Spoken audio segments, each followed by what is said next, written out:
Okay, YouTube.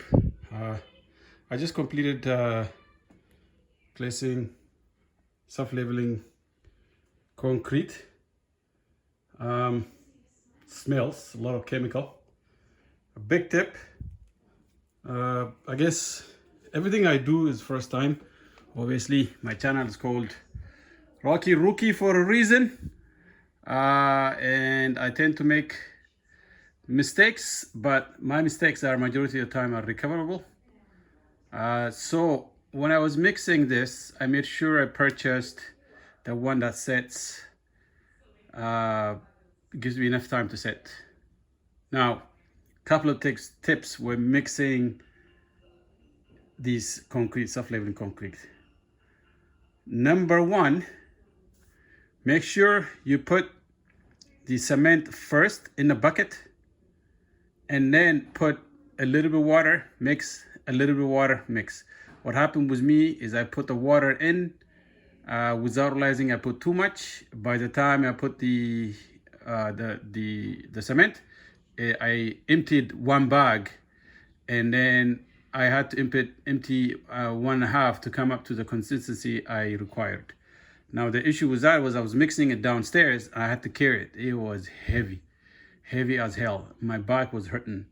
So make sure you put cement first, then water, a little bit of time until you get the consistency. It's just like mixing any batch. Now, second thing, do not mix it with warm water. The other mistake I made. So this is supposed to set in longer time. I did not realize I was mixing it with warm water, and I made some mistakes in this area, right? And I tried to mix it with my hand to get it leveled. Some area over there is a little bit off. Now, luckily, I can sand this down a little bit. Should not be an issue. And because I didn't fill it all the way, is a little bit a hair below the line there. Now, what did I do right? I calculated the amount of concrete I need. I calculated it correctly. So it comes in a bag. It tells you per square footage how much of a bag can, how much area for how much of a thickness it can cover. I calculated 3 bags. It came just right for 3 bags. It was bang on. I couldn't believe it. But I added a little bit more from the other bags in case. So, I will keep the other bag for the other washroom, right? I'm not gonna return it. So, it's coming along. I'm happy about it. So the next project is to sand this a little bit down tomorrow, and then I'm gonna complete my tile, my vinyl floor all the way. Then I'm gonna make a hole, place my plumbing, complete my plumbing, and then place my toilet and my sink until I drywall all these walls. I'm gonna have to build a wall over there, a wall over there, a bench. I have to build the bathtub, the corner bathtub, and a little bit of a deck over there for another shelving unit, and everything should be good to go. I boxed in my plumbing there. That piece is a drain for the sink, and then there's a vent right away, a vent for the P-trap over here. And there is that vent over there right behind for a downstairs fixture or a downstairs laundry tub, and then right behind it a vent for the toilet, for this toilet here. I'm gonna have to complete and glue all the plumbing, and that is the vent for the other washroom sink, and complete my electrical. I have to move a few of them. Move those lights down on the ceiling. I need to secure this ceiling and make sure it's all level. Then I'm going to, oh man, this is strong. It's like the chemical. I'm breathing in the chemical. It's already, wow, it's already set. That was a quick set. See, I didn't expect it. It wasn't supposed to be this quick. It's dry already. Oh well. Now, and I'm proud about that area there. It's very, very level for my bath, my shower basin.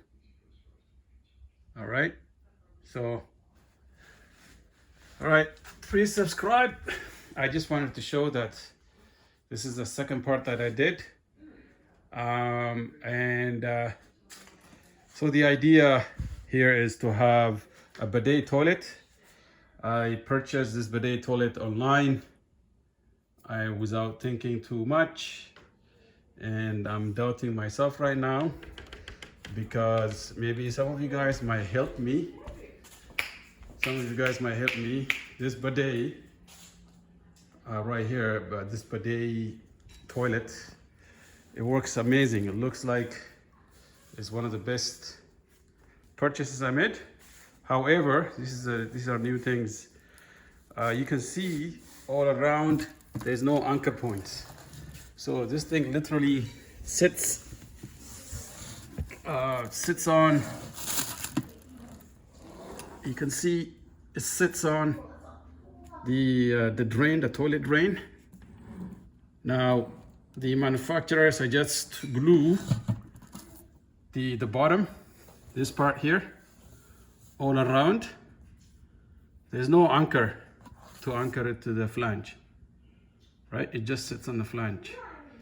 Now if some heavy person, we don't have that many heavy person in this house, but in case some heavy guest comes here and sits on this toilet, a slightest move will break the seal. I think, I did not suspect this is the case because this is the most modern toilet. So please, if any of you guys have any idea watching this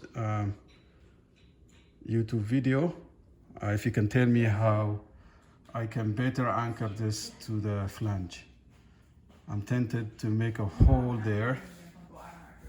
I'm tempted to make a hole right there and anchor it, but I'm not sure. So please, some help. I get stuck with ideas for a few months before somebody helps me out, or I find my research and stuff like that. So that's why I'm asking for help. Okay, so thank you, YouTube. Appreciate it. Please subscribe and like this video. I'm only sharing it's not a how-to video, sharing my my ideas and few of the things that constantly improving, correcting my mistakes. I mean, it doesn't cost me much to do that.